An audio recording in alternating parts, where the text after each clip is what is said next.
O Fábio de Mello é um grande amigo meu, com quem a gente faço lives às vezes com ele, a gente se fala ao telefone para lá e para cá, amizade profunda, muito mais amigo do que uma quantidade absurda de pastores. Entendi.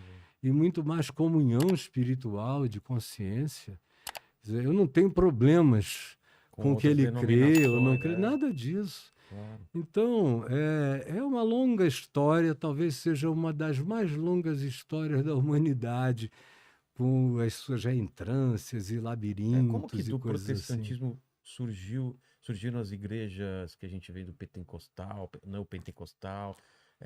Surgiu da interpretação dos dons espirituais ensinados por Paulo em 1 Coríntios 12, 13, 14. E o falar em outras línguas, interpretação de línguas, curas, milagres e tudo mais.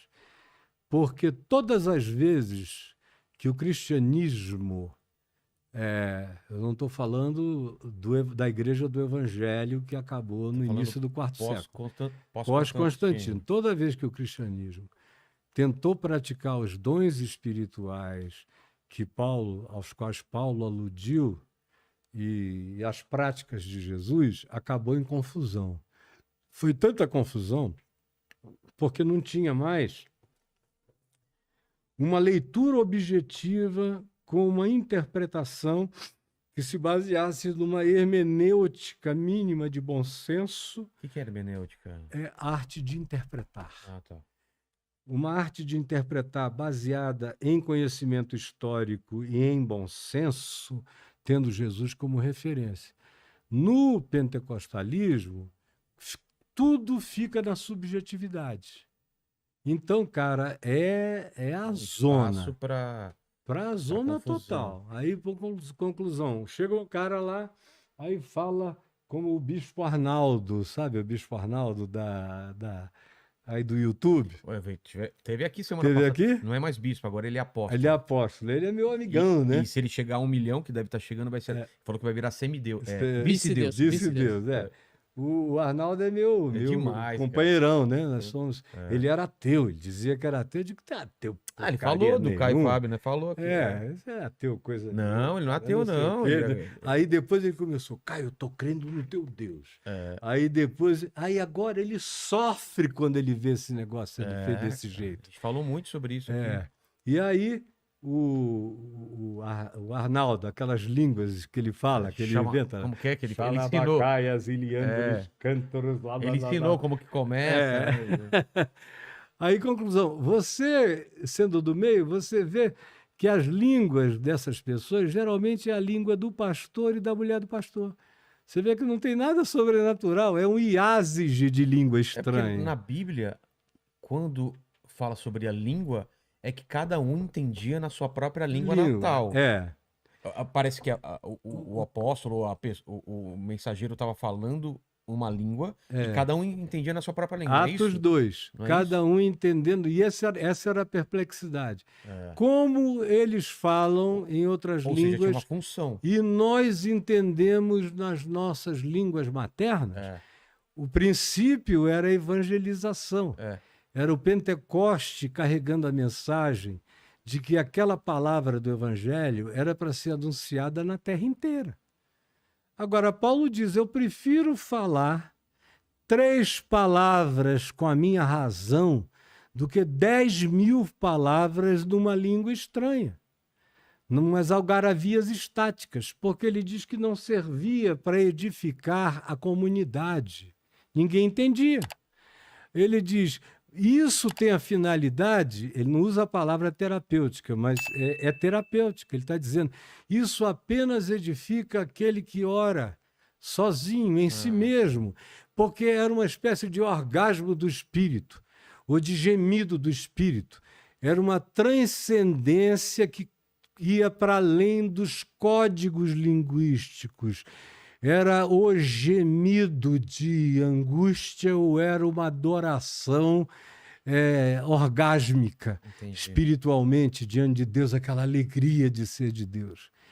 Aí, no movimento pentecostal, e esse que a gente tem agora começou na Rua Azusa, nos Estados Unidos, Aí já começou nesses termos, de um fala e o outro interpreta. O que está falando não sabe o que está falando, e o que está interpretando está dizendo o que lhe vem à mente e ao coração.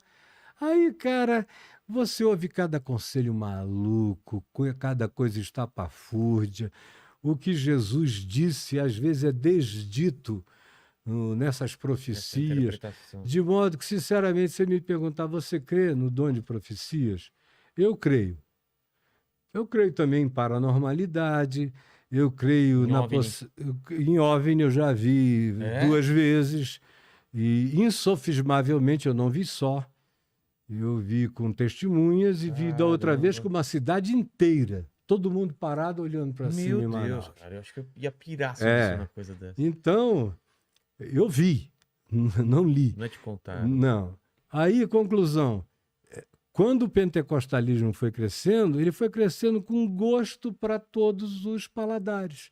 Então chegou uma pessoa lá, aí diz, o meu marido me bateu. Aí uma irmã do lado começa, olhando eles cantam Shilmaandris, Ilishimahaya, lá. Aí começa o profeta a dizer, minha serva, assim diz o Senhor, este homem que hoje te bate, essas mesmas mãos te abençoarão. Fica o tempo que for necessário, mesmo que ele te tire a cabeça.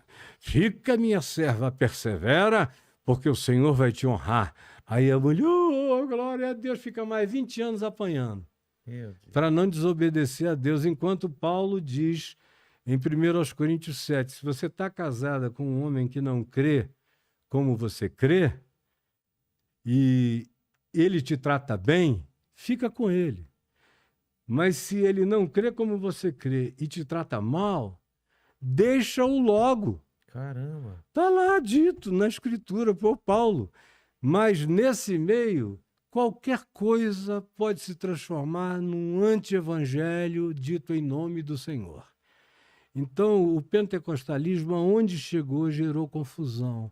Ele cresce muito porque é populista. A palavra pentecostal, então, vem de Pentecoste. Pentecoste, dos dons Isso. que desceram na... E o neopentecostal, o que é?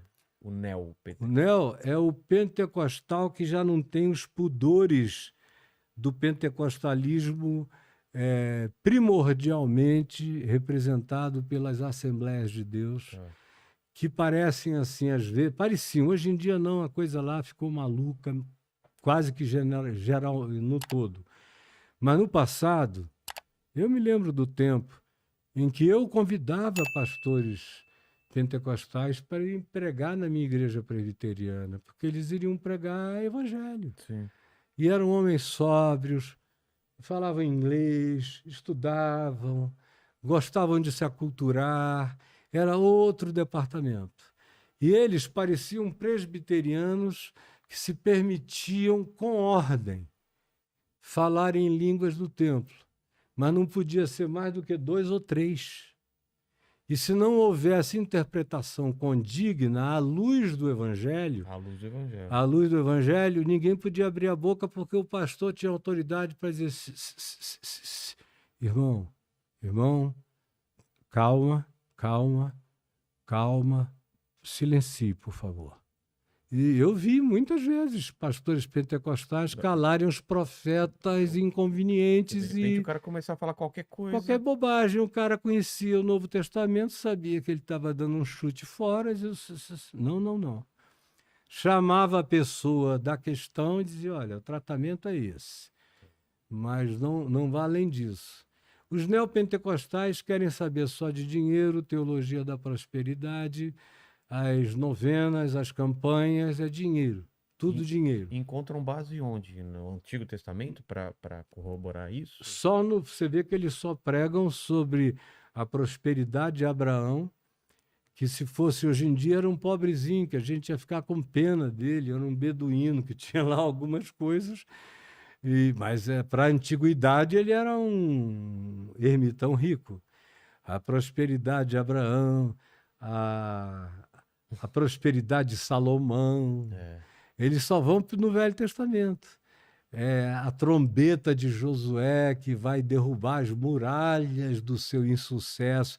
Aí eles dão aquelas trombetas lá. A trombeta pode ser dada de graça, mas a oferta para usar a trombeta tem que começar pelo menos em 1.000, 2.000, sei lá quanto. Então, não, aqui a trombeta é de graça. Agora, o uso é que é espiritual e custa caro. É pior do que a indulgência.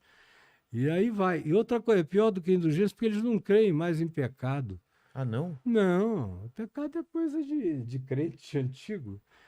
Não creio. Você não lembra de uma entrevista do Macedo da Veja, onde ele disse: na minha igreja, uma mulher pode ter 10 homens, um homem pode ter 10 mulheres, todo mundo pode comer, quem quiser comer, desde que o cara entre com a grana no gasofilácio. Caramba. Então, nem mais aquela angústia pura de buscar a santidade. Buscar, dizer, meu Deus, eu pequei, aceito uma grana em troca. Nem mais isso existe. Perdeu-se a vergonha, então, já vai direto para o dinheiro. Já vai para a grana, direto, do cartão. Mas e como que as pessoas... Rapaz, as pessoas, esse é que é o problema. Então, por que elas não percebem isso? Porque elas querem grana. As pessoas? Querem, é tudo... É a espiritualidade da ganância imediatista. Ninguém quer trabalhar, cara. Ninguém quer trabalhar, não. Essa coisa do presbiteriano ou do reformado, eles tinham uma ética de trabalho. A ética era o seguinte: trabalhar muito, guardar para dias maus e guardar para ajudar quem não tem. Enquanto isso, você vive uma vida simples e frugal. Essa era a ética de trabalho do protestantismo. Que não tem nada a ver com nada disso aqui.